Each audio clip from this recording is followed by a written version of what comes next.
नंदन श्री हनुमान जी महाराज बाष्पवारी यानी कि सजल नेत्रों से बैठते हैं। जितनी देर वो कथा में बैठेंगे उतनी देर उनके अश्रु रुकेंगे नहीं। तो दीनहीन सा भेष हो, सब उपेक्षा सी कर दें ऐसा भेष होगा, दूर बैठेंगे और नेत्रों से अश्रुधार गिर रही होगी, समझ जाना ये हनुमान जी हैं। हमने कितनी कथाओं में अनुभव किया, किसी श्रोता को देख के लगता है ये हनुमान जी है।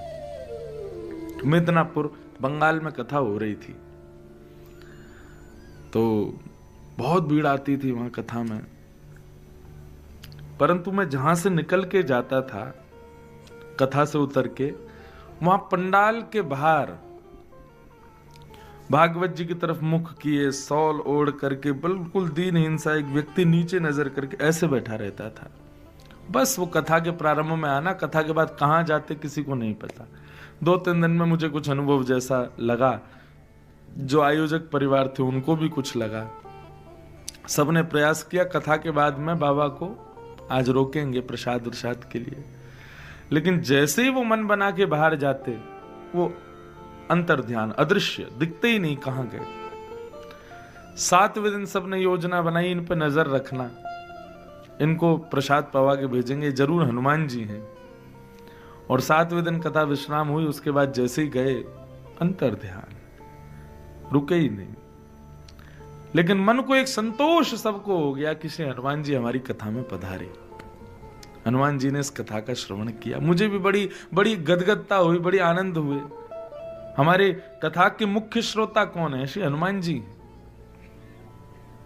देखो दर्शन कराए आपको, ये देखो श्री हनुमंत लाल हमारी भागवत जी के बिल्कुल सन्मुख विराजते।